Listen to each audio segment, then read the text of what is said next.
Thank you, everybody, for coming to the Aaron Torres Podcast YouTube page. If you could do me a quick favor, see that little subscribe button at the bottom of your screen? Go ahead, click that subscribe button. Really does help our channel grow, our audience grow, and I really do appreciate it more than you know. So click that subscribe button. Appreciate your support. Now, here's the video that you came here for. Who are the winners and losers of the bubble conversation from this week? Because there is a lot. There was a lot of stuff that happened on really Tuesday and Wednesday night. So let's go ahead and dive in. We'll be longer and shorter on some. And I see Luke Shoemaker in the comments asked about the Georgia Bulldogs. So let's just start with them. Tuesday night, Georgia, they beat Florida. I mean, listen, I can make fun of Mike White all I want. You know, I've been known to maybe call him mediocre Mike White every now and again. But I will say this. That's as good of a win as you can get in college basketball right now. They beat the Florida Gators at home. Wild game, by the way. And it was the true Mike White experience. They were up by 26 at one point in the first half. I believe Florida at one point went on a 17-0 run. This is the Mike White experience. Is they get big leads. They tend to blow them. Sometimes they find a way. Sometimes they don't. But listen, I don't know what else to say. This is a mega win for Georgia, and I'll take it a step further. It's a pseudo-mega win for the SEC, because I do think of all those SEC teams that are squarely on the bubble, Georgia probably had the most work to do. They came into this week, really no wins of note, basically like in the last month. I mean, their two previous SEC wins. Remember, they started 2-1 in the SEC. They start 2-1 with wins over Kentucky and Oklahoma. Well, Oklahoma's not playing well. And then how about this? Since the Oklahoma win on January 11th, their wins were against South Carolina and LSU. So this was a team that desperately needed a win. They get it. And I will say, I do think they're one that does still have a little bit of work to do. They have a very manageable final three at Texas, at South Carolina, Vanderbilt at home. It's actually pretty similar to what Arkansas has. We'll talk about Arkansas in a second. But from the Georgia side of things, listen, I do think as Georgia sits right now at 17-11, 5-10 overall in the SEC, I think probably needs to go 2-1 in that stretch, because the bottom line is they have one great win in the out of conference that is against St. John's. Yes, Mike White freaking beat St. John's. It was a weird game in the Bahamas. St. John's couldn't close out. It's a great win, but outside of that, they don't have a ton of great wins outside of the conference. And so to me, it feels as though they're not in the situation that Oklahoma's in. They're not in the situation that some of these other teams are in, that actually they have great wins out of conference. So to me, Georgia needs probably to go 2-1 in their next three. If they're 19-12 going into the SEC tournament, I think they'll be okay. If they're 18-13, you probably have to win at least one game in the SEC tournament. But credit to Georgia, that was just a game that you absolutely needed to win. You absolutely get it. We're going to bounce all over, but let's go to Wednesday night now. And I think I'll try to keep them in order as best I can, producer Matt. The Indiana Hoosiers hosting the Penn State Nittany Lions. By the way, kind of an interesting note on this. I didn't even realize the Big Ten tournament is only, I believe, bringing 15 of their 18 teams or 14 of their 18 teams. And so Penn State's just fighting to get to the Big Ten tournament. But Indiana is all of a sudden quietly fighting to get into the NCAA tournament. Yes, after Mike Woodson retired a few weeks ago. I don't know how many people know this, but Indiana is 3-1 in their last 4 games. That's kind of crazy. Their 2 best wins of the season have come in this stretch. They won at Michigan State. We talked about Michigan State being in first place in the Big Ten. Also on top of that, not only beat Michigan State, but they beat Purdue on Sunday at home. And so those are 2 great wins. This was a game that you couldn't lose. They don't lose to Penn State. And now all of a sudden, Indiana is kind of in this weird spot where they're actually in pretty good shape to go to the NCAA tournament. They entered this week in Joe Lunardi's first 4 out. And by the way, I know, everybody likes to tell me that Joe Lunardi's not the most accurate bracketologist. Okay, I get it. But he's the industry standard, so we're going to use Joe Lunardi. If you want to use some random website that predicts it better, whatever. I don't really care. I'm going to use Joe Lunardi's bracket. He had Indiana as the first 4 out. And what's kind of interesting about Indiana's schedule, or Indiana's resume, it's not great. it honestly is not terrible either. 14 or they're what are they? 17, 18 and 11. They have 11 losses. All of their losses are in quad one. So they have no bad losses. Like we're going to talk about Wake Forest in a minute, who has a couple terrible losses. Indiana actually has no terrible losses on their resume. They now have a couple really good wins. But I think what's going to be interesting with them is a few things. Is one, first of all, they got kind of screwed on the schedule. They have now a West Coast road trip. I mean, I don't know how many teams have to fly west this weekend. But Indiana is one of them. So their final three: at Washington on Saturday, then at Oregon, then a quick turnaround. They play Ohio State on the final day of the regular season. And so Indiana kind of got screwed on the schedule, but you got to probably go 2-1 in those games. First of all, you got to beat Washington. Washington's terrible. By the way, I told you in May they'd be terrible when they got the great Osabor kid that everybody was freaking out about. I'm like, he's not that good. Anyway, Washington's terrible. You got to win that game. Oregon, if you lose at Oregon, nobody's going to punish you for it. And I think Ohio State's kind of in an interesting spot because Ohio State is on the bubble as well. But credit to Indiana. They got the win. No terrible losses. They still have work to do. But I think they're probably on the right side of the bubble right now. You just got to take care of business. Really quick, let's go back to the SEC. Wednesday night, I don't even know if I would call them on the bubble. Vandy and Texas A&M. So Vandy goes to Texas A&M, final score 86-84. This was an awful game to watch. A&M, listen, first of all, there's some buzz about Buzz Williams and where he may and may not be after this year. Just, kind of keep an eye out for that. But I bring it up because these Texas A&M games, I said it the other day, a Texas A&M game finishing in 2 hours, that's like seeing a unicorn in the wild. It's just never going to happen. And so this game, the Kentucky-Oklahoma game, was in the third TV timeout by the time they got to this game.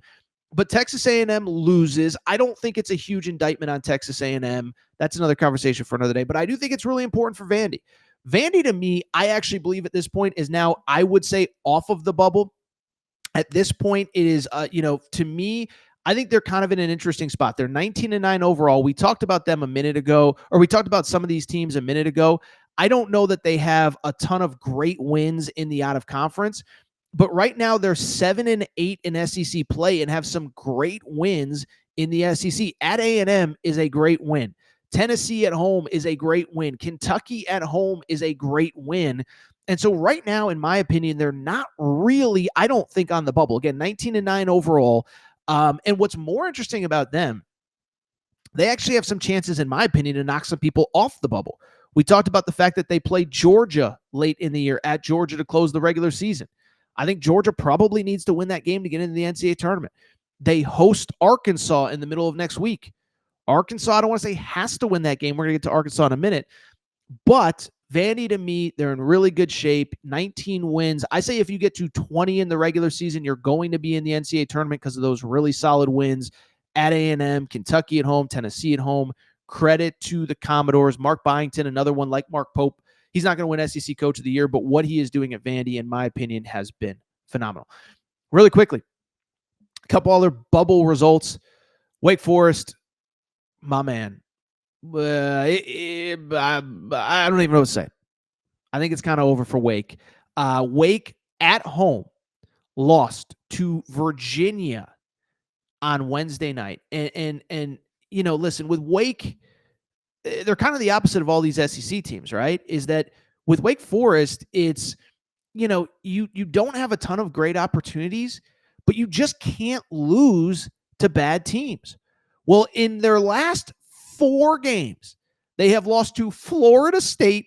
Terrible. Their coach resigned. At NC State, I love Kevin Keats, but they're terrible. 11-17, 4-13 in the ACC. And they lost at home to Virginia on Wednesday night. This team's on the wrong side of the bubble. They're 19-9 overall, but unlike Vanderbilt, who we just talked about, they don't play in a great league. They don't have a ton of great wins. They do have a very nice win over Michigan in the out of conference, but that's really kind of it. They also took a weird loss. Let me see here. What was the weird loss that they took? I don't know. They took a weird loss somewhere. And it's just over. Like to me, and let me say this, is Steve Forbes seems like a great guy. If you remember, Wake Forest was the only power conference job that opened in 2020. That was the year of COVID shut down the NCAA tournament and nobody was hiring and firing anybody. Well, Steve Forbes, I thought was going to be a great coach for Wake Forest. And his story is kind of incredible. He was with Bruce Pearl at Tennessee, was kind of fired with all that barbecue gate and all that stuff. Had to go to the junior college ranks, had to grind his way back up, went to a couple NCAA tournaments at East Tennessee State. I don't want to say it hasn't worked, but this is now 3 out of the last 4 years that they have gone into late February, just needing to just take care of business. And they were in the NCAA tournament, just basically don't lose bad games. And they've lost bad games. I remember it was in 2022. I was at the Final Four in New Orleans. That was the year, if you remember, Duke and Carolina played at the Final Four. And I remember I had Steve Forbes on my Fox Sports radio show, and he was just like, dude, look, 4 of our losses were to North Carolina and Duke. Look at how good those losses were. So you don't get in that year. Last year, do you remember last year what happened? Last year, they beat Duke in the middle of February. That was the famous court storming game. Kyle Filipowski getting dragged by his ankle, whatever. They win that game, and it was basically like they're in the tournament. And then they completely fell apart, and now they're doing it again. So I don't really have much else to add on Wake. I feel bad for that. That's a great fan base. When I was a kid, Wake Forest had Tim Duncan. Then they had Chris Paul. Those days are long gone. All you had to do, don't lose at home to Virginia. Don't lose on the road to NC State. They're completely falling apart. A couple other quick bubble results. Ohio State beat USC late on Wednesday night. Ohio State on the right side of the bubble right now. Crazy resume, some great out-of-conference wins. Remember, they beat Kentucky on a neutral. They beat Texas on a neutral. The win-loss record isn't great, but the computers like them. I think they're on the right side of the bubble. And then we kind of talked about it. Oklahoma, they're kind of a weird team because they lose to Kentucky on Wednesday night. I think if they had beaten Kentucky, it's kind of hard to make the argument that they shouldn't be in the NCAA tournament, especially because of the fact that not only would they have beaten Kentucky, but they just beat Mississippi State the other day. But what's weird about Oklahoma's resume, and this is what they've done under Porter Moser, really good in the out-of-conference, not quite as good once the conference games have started. And right now they're sitting at 4-11 in league play. Again, I really think that a win over Kentucky probably would have gotten them in. But the issue becomes with the Oklahoma Sooners is really kind of multifold. Terrible in the league play. They were really good in out of conference. They beat Arizona. And by the way, all their wins are kind of have asterisks. I don't know how to say that. But would have had asterisks if they had, if the committee actually looked at teams then versus now. But like they beat Arizona when Arizona was no good. Well, that one keeps getting better and better. They beat Louisville after Louisville lost its best big man to a season-ending injury, but the win counts the same. And they beat Michigan in the out of conference. So Oklahoma, I think, would have been in if they had beaten Kentucky. They now have at Ole Miss, Missouri, and Texas on the road. I don't know what you got to do. I think you got to probably go at least 1-2 and win a game at the SEC tournament.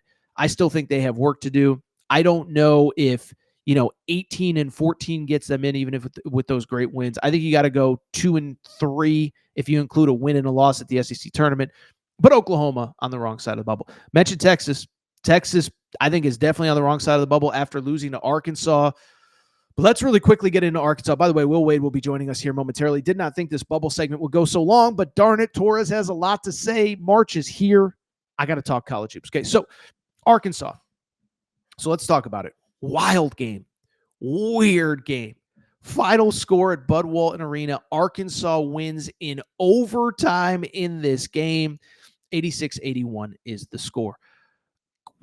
Just a lot. First of all, Arkansas, Adu Thiero is out with this knee injury. Now, we're all hoping it's okay. The school actually announced no surgery is required, so that's a good thing. But Arkansas now down. Their 2 top scorers on the season. Adu Thiero is their top rebounder. But what was wild about this game was if you watched it, Arkansas was in control for like 90% of it. They were up 12 at halftime.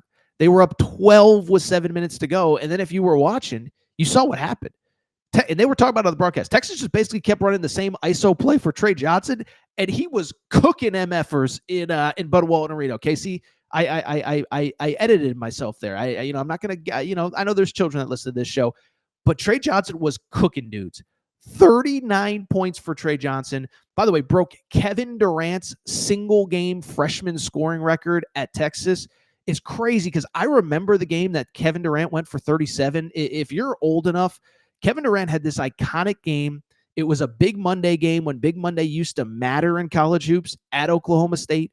Goes for 37. Well, Trey Johnson broke that record. But the story to me is Arkansas. Listen, first of all, I know Calipari doesn't get credit for anything, but they're having a great February right now. They're 5-3 overall. Their only losses at Auburn, at Texas A&M, Alabama at home. 3 teams that were in the top 10 at the time. 2 teams that could be number 1 seeds in the tournament. And they had a chance to win all of them, okay? By the way, the Auburn game, we know Big Z went 0 for 10 from the field. If he goes, 2 for 10, they probably win that game. But they're playing really well right now. But I also think there's a few variables with them. One, what is the status of Adu Thero? Listen, I've talked to people. I've asked about it. It's not season ending. That's good.